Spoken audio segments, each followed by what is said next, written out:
Yes, we are asking artists to pay us, right? Just flat out.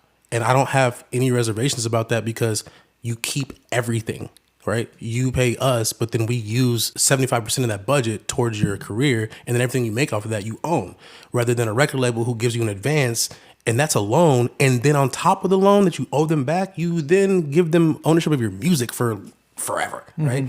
And so if you think about the trade-off is, yes, you give a little right now, but we're investing it into your business the right way. So I think about it as like an incubator program for artists, just like you would for any kind of startup business.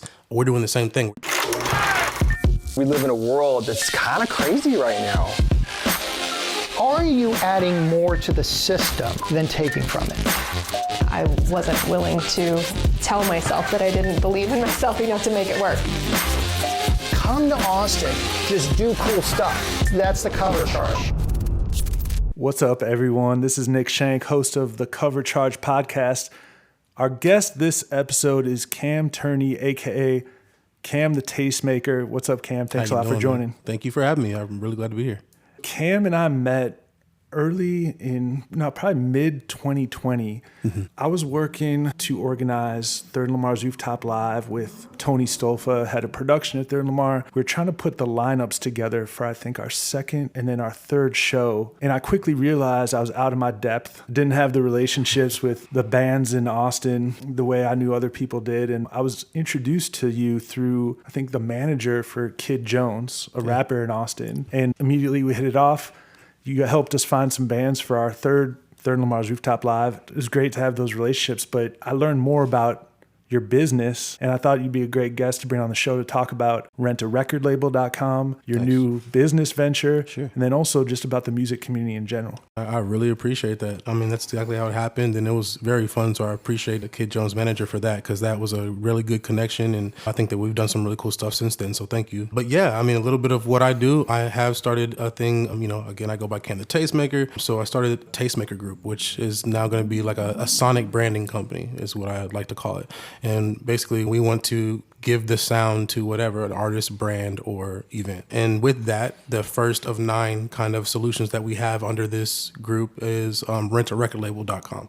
We're going to use that to help decentralize the music industry, basically giving creatives an ability and a place to grow and have a safe environment to be able to do what they love to do, which is just make music without having fear of anybody owning them. And that's kind of where the Rent a Record Label comes from. Got it. Yeah. So Tastemaker Sound is like the parent company, and Rent a Record Label is just one of the brands that's going to be under that parent company? That's correct. So Tastemaker Group is the corporation, and then Tastemaker Sounds is the record label, but Rent a Record Label is like the .com is basically the marketing. The DBA, the marketing of it is like, hey, this is how we do business as Tastemaker Sounds. We're not a normal record label. You can rent us. We'll get into Tastemaker Sounds and kind of the concept of rentarecordlabel.com in a little bit. But first, Cam the Tastemaker, that moniker, What year did that begin and how did that start? Yeah, no, I love that actually. And it's funny because I didn't give myself that name. It was literally something that came about because I guess about 6 years ago, I started Mixie. And what we did is every year we had a South by show. And from those shows, a lot of the headliners that I brought in, they blew up afterwards. They became nationally known. And so by the time I had them, no one knew them. But a year later, people realized like, wow, I can't believe you had these people on your show. With that being said, an actual manager that I worked with, he was like, dude, you're like a tastemaker, man. You should like name yourself that. You should just be like, I don't know, like Cam the Tastemaker or like Tastemaker Cam, or like he was just coming up with all this stuff. And I was like, that's weird, bro. I don't even know what that is. Like at the time, no one cared what Tastemaker is. Now, like even Pizza Hut has a Tastemaker campaign. But it's like at the time I had to explain to people what it was. Like, they were like, are you a chef? And I'm like, no, like I can help you know what's good before you maybe know what's good. You said you were booking these lineups for South by Southwest shows. Later on, those bands would go out and become big names. Yeah.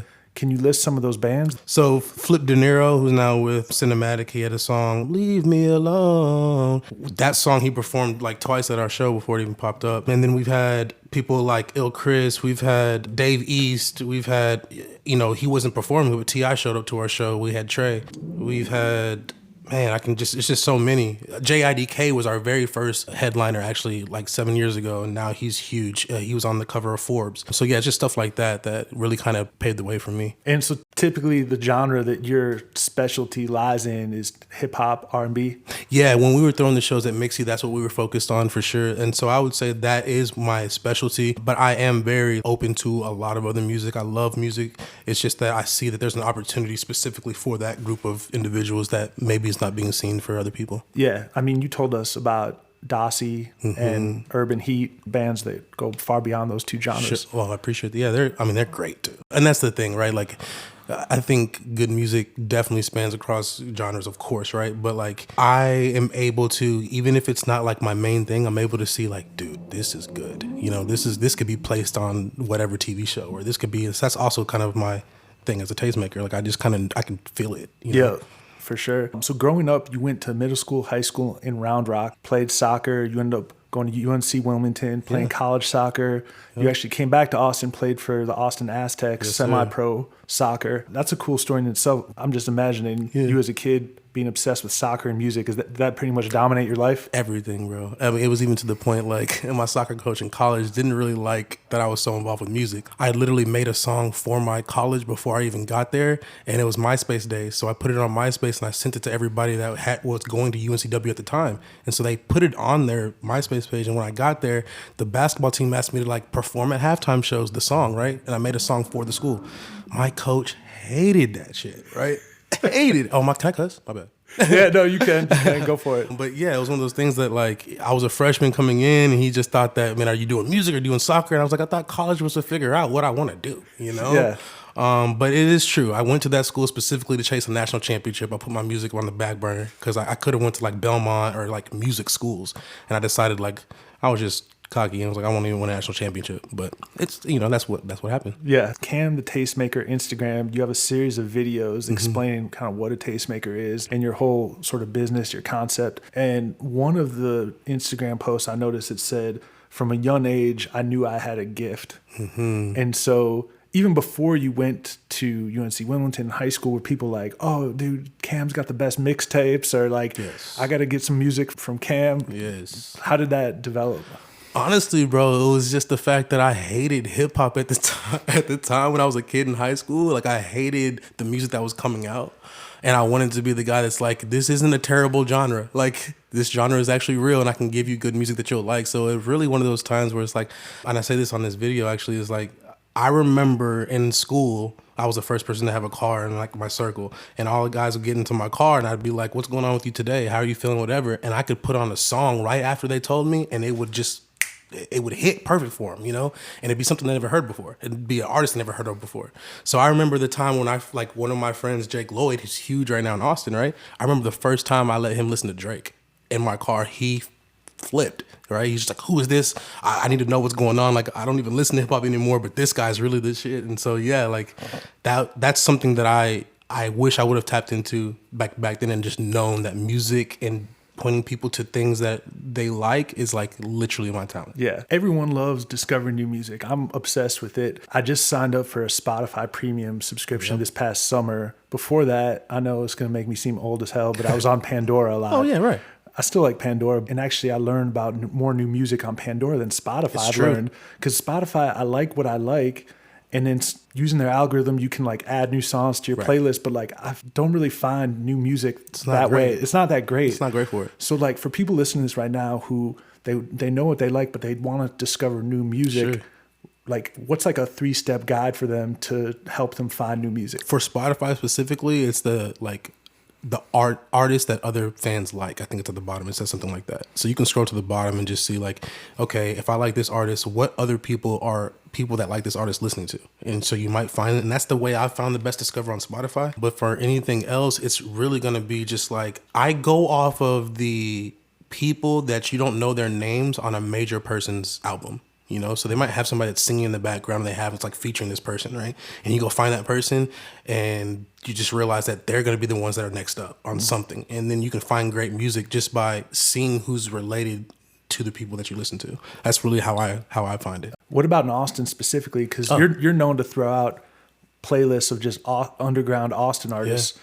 So how's that happen? You just from people in your network in Austin? They're like, hey, listen to this, listen to this. Yeah, suggestions, and then I actually just go out and look for it because again, I like to find new music, and so what I like to do is just follow everybody that I feel like I've liked their music before they had a song, and I just kind of keep up with it. So it's really on that. Now that being said, part of the ecosystem that we're building is hopefully an app that creates music discovery, makes it a lot easier.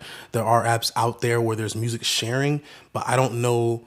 And this is just like a foresight. Like I've often wondered why Pandora, Spotify, and all these places don't use the information that's currently in your phone, like the temperature or like your location or how fast you're moving or all these things that can determine what you might be listening to.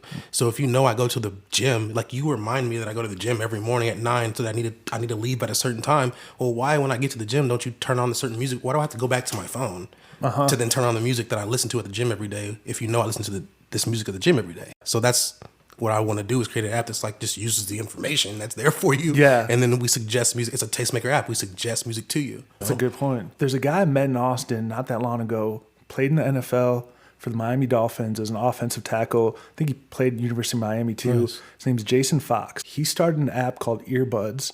So right. I don't know if you heard of it. Genius. But yeah, basically for those of you listening who haven't heard of it, he saw Cam Newton playing for the Carolina Panthers, like bobbing his head in pregame warmups, listening to his headphones. He was like, I wonder what Cam's listening to right now. Like, how cool would it be if I could be a fan in the stands listening to exactly the same thing that Cam was listening to? And that kind of like became the Earbuds app here in Austin. So my question for you is, when you were playing soccer in college, what was on your hype pregame playlist? Ooh, dang, bro, it's crazy. We actually had a lot of the stuff was stuff I found on FIFA, to be honest. It was more of like a mood thing. So, although I was heavy in hip hop, I was listening to like, there's this song called like Dory May. I don't even know who it's by, but it felt like this like huge church song, like Dory May. Dory May. And it was just like this big buildup. I loved it. It just put me into the mood. So a lot of times it was more stuff that I think like gamers would listen to. You know what I mean? Like stuff like that, even though that song specifically wasn't. But it was more hype stuff. So I couldn't even tell you the name of the songs, man, honestly, which is different now because I feel like now people just have the certain technology. But I wasn't able to listen to a headphone stuff for like in the locker room. Once we got on the field, we had to listen to what was on the stadium. Yeah. You know what I mean? So, what was the first concert you ever saw live? Up in Smoke, Snoop Dogg. Up in Smoke, I think that's when the first time I saw Eminem, like the first time people saw Eminem live and knew who that was. Like he had it was here in Austin at the Frank Irwin Center, and it was like an Up in Smoke tour, and Snoop was like, oh yeah, I got this kid, and he came out and he started going crazy, and ended up being Eminem. It was crazy, dude. What's the band that you've seen most often live? I've seen, actually, and it's funny you said it because it has been a band. The people that I've seen most is like Florida Georgia Line. And it's probably because of like festival stuff. But it's not really a choice that I like directly with, but I've seen them a lot. Yeah, a lot of festivals. Okay, so let's get to rentarecordlabel.com. Yeah. Just explain, like, what's the problem that your product solves for with artists right now? Yeah, artists have no way to have a viable career outside of the music industry. But there's a music business that's available, right? It's like there's a whole business that can be done. But right now people chase the industry and they don't see between ground zero and record deal. They don't see the in between there. There's like millions of dollars. You don't have to be Drake. You could make a lot of money and not be anywhere connected to the industry. So you're talking about like diversifying revenue streams? Legitimately, yeah. It's how I tell people, it's like, we decentralize, kind of like Bitcoin, Airbnb, Uber, right? They exist outside of the market that they complement.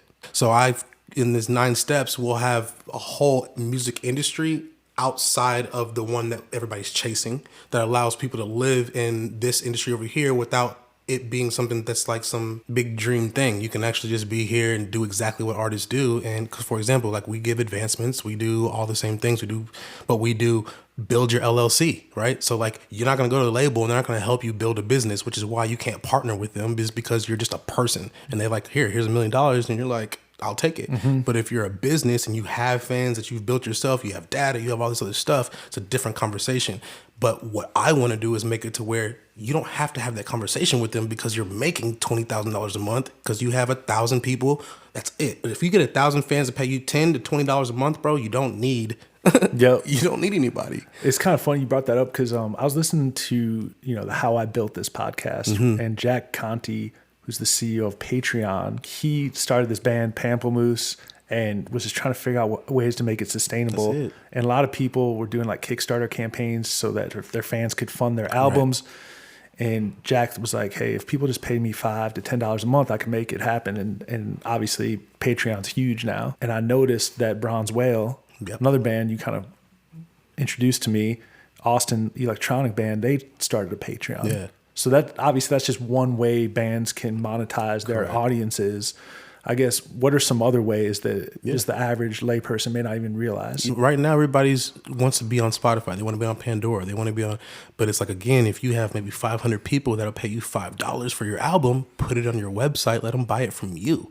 You know, that's how I tell people all the time. Like, so right now, there's this thing called Single Music, which is like, it's a program that's built into Shopify that actually allows you to sell directly to your customer, but it's still verified by RIAA and Billboard. So it's just like if you sold it out of Best Buy, you know, but it's coming from your website on Shopify, but you get you get all of the money that you sold it for. And then your audience member just streams it or downloads it. So I think it's more of just B2C, just creating directly to customer.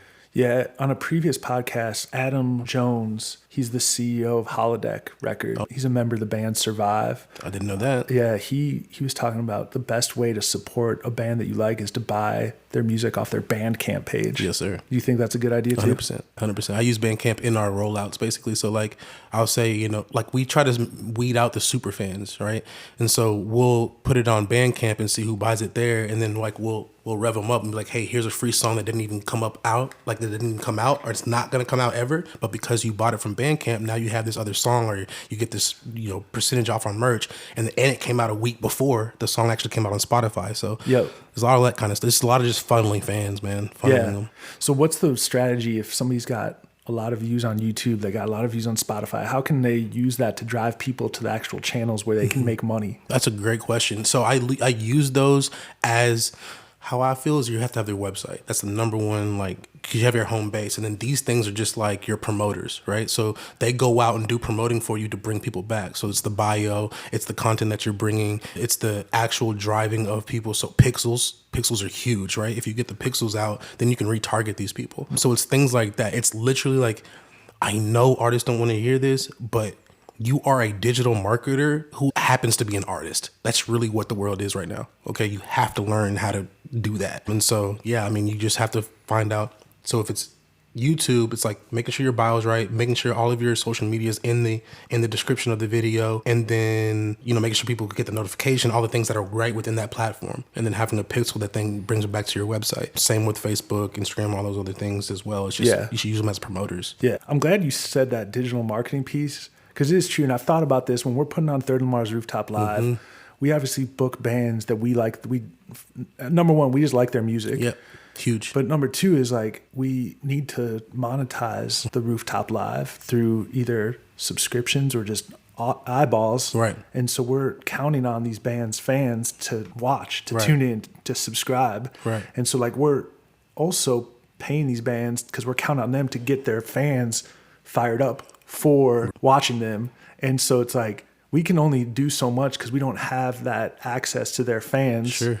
Third Lamar exists for like 1 year, right? And so some bands get it more than others, but it's like an education type thing. Yeah. And so I can understand like you can take that off bands' plates a lot if they work with you. Yes, correct. That's what we're hoping. Now that is there's a trade-off to this, and I'm sure there's probably like questions about like, well, rent a record label, because this is the pushback, and I wouldn't even say pushback. I think it's just more of a conversation that we've had with people, and I invite this conversation because I like the education piece of it. Right? Yes, we are asking artists to pay us, right? Just flat out, and I don't have any reservations about that because you keep everything. Right? You pay us, but then we use 75% of that budget towards your career, and then everything you make off of that you own, rather than a record label who gives you an advance, and that's a loan, and then on top of the loan that you owe them back, you then give them ownership of your music for forever, right? And so if you think about the trade-off is, yes, you give a little right now, but we're investing it into your business the right way. So I think about it as like an incubator program for artists, just like you would for any kind of startup business. We're doing the same thing. We're doing an audit. You don't have a website. You don't have a business like an LLC. You don't have a bank account.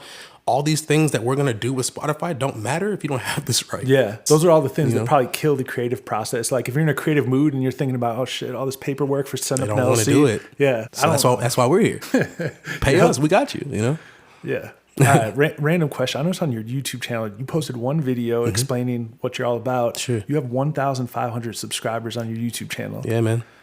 All right. And this is like close to the here because we're trying to build our YouTube channel. Sure. You can't turn on monetization on YouTube unless you have 4,000 listening hours in the past, I think, 12 months and 1,000 or more subscribers trying to to your get to YouTube those channel. hours, bro. Yeah. So how did you get those subscribers? Like, what are some Ads. strategies? Ads. It was ads. It literally, I hyper focused in on DJ Khaled's fans, legit, because I knew that what was the similarity between me and everybody else is that I don't make music, but I have artists that can help me put out songs. I put out songs on their behalf because I can get them eyes or whatever, right? So Yeah. they send me the songs, we put them together, I put them out kind of like a DJ Khaled. So that was the drive for that. I thought that without me having to explain it, if people are going to watch this video, who would like it? And so I just tried to see if that would work, and it did. Not only that, the artists that were on those songs have a really good fan base. So that's another thing too. And it was a YouTube fan base. I didn't get that love on Instagram. It was definitely a YouTube fan base. They even in the comments you can see like, hey, I found you from this artist, profile. I can't wait for y'all to come out with more music. And so now that I'm thinking about it, I probably shouldn't have waited so long because these subscribers I have been waiting for like 6 months for something else. Right. So I have to reactivate that. And yeah, it was more of just, it was more kind of luck, man. You know what I mean? Like it was positioning and I knew what I was trying to do, but it only worked on one channel, Yep. and it did work on YouTube for me, but I don't get the watch hours because people subscribed thinking that I was coming out with stuff, I think, quicker than what I have. Yeah. You see what I'm saying? Well, get at us. We can help you with that problem. Oh, there we go. Okay. Yeah, man. So I would love to. I would love to. All right, let's talk about Austin for a second. I don't know about you, but I've seen way more California, New York, New Jersey plates since March hit. Yeah. Even before COVID, tons of people are moving here. Do you see that influx of people to Austin as good for the music scene, the creative scene in Austin, or are you kind of not as keen on it? Kind of both. There's a double-edged sword with that as well, just because like they're taking all our venues away just because they want to live downtown, which is crazy to me. Like you move to the music city and then you complain about the sound of the venue that you move next to, right? Like the venue was there way before you. But at the same time, the reason why I feel like Austin hasn't become this mecca like everything else is because we didn't have that. Like we don't have any professional sports teams, right? Like you go to Atlanta, you go to Miami, you go to LA, all these things exist, and you can have that one player who never got off the bench, but he can come spend $20,000 in the club. That changes your economy in your city. You know what I mean? And so the opportunities that happen, the type of brands that are around, the type of eyes that people see, the network that people have, right? Like I invite all of that. I just hope that they don't take it and try to change it to whatever they think it should be. You know what I mean? Yeah. I feel like Austin has a unique culture that just needs to be built and on top of rather than like changed. Yeah. Do you think Austin's still a good place for artists to live? I think it's perfect right now if you're looking future. If you're looking for like right now, I need to get something happen, go to LA, go to those places. But I think it's prime. Like Elon's here, like a lot of companies are moving here. And I think that's just begs that they're going to need creative or some type of things to go along with these, some kind of infrastructure. Yeah. And so I think artists have a really good, like BMIs here now, right? There's a lot of things that are coming here. And I think that if you're here early, you can get the relationships that you need because these people have the relationships with the people in other cities. You know what I mean? Okay. Pre-COVID or now, what's your favorite music venue in Austin? Where do you like to see a show the most? Ooh, I would have to say Stubbs. If we're talking overall, it's only because everybody's standing. It's a big mosh pit. Yeah. You know what I'm saying? I love Stubbs for that reason. So no matter how big it is, it's like, but at the same time, they're very professional. You can get killer food, drinks, all that kind of stuff. The environment's good. They have a VIP. I would say Stubbs, man, for if it was on everything. Yep. What are top 3 bands in Austin that anyone listening to this podcast has to listen to right now? The 3 hottest bands. All right, dude. Damn, that's hard. Okay, let me think. I'm going to say, shit, that's hard, dude. You know I'm going to get DMs about this, right? Yeah. Man, you didn't call me up. Let me say, I think Abi the Nomad is hot right now. It's a rapper. I would say I have to put Bronzewell in there just because they're just on top of it. They have this crazy Australian fan base that's like brewing right now. It's insane. So I'm curious to see what they're going to do with that. their top 5 cities are like Australia. Bronze whale, yeah. Yeah. And then, oh man, I got to be good with this third one. You get to the bronze whale, you got to listen to Abi Malat, if you're looking at the singer. Melat. Yes. Yep. Malat is, I think she's super slept on. She's verified on all social media, but as far as Austin's concerned, I think her voice and content is just so crazy good. And I just feel like she get a lot more looks. For sure. Okay. I definitely want to have you on again sure. in the future. In the meantime, if people want to learn more about Cam The Tastemaker, Sure. rentarecordlabel.com, where do you want them to reach you? Please go to my social media. All socials are Cam The Tastemaker. Of course, camthetastemaker.com, rentarecordlabel.com. Yeah, holla at us, man. We got a team ready to work. Cool, man. Thanks a lot for joining, dude. Thank you, man. It's been great. Thank you so much. All right, later. We live in a world that's kind of crazy right now. Are you adding more to the system than taking from it? I wasn't willing to tell myself that I didn't believe in myself enough to make it work. Come to Austin, just do cool stuff. That's the cover charge.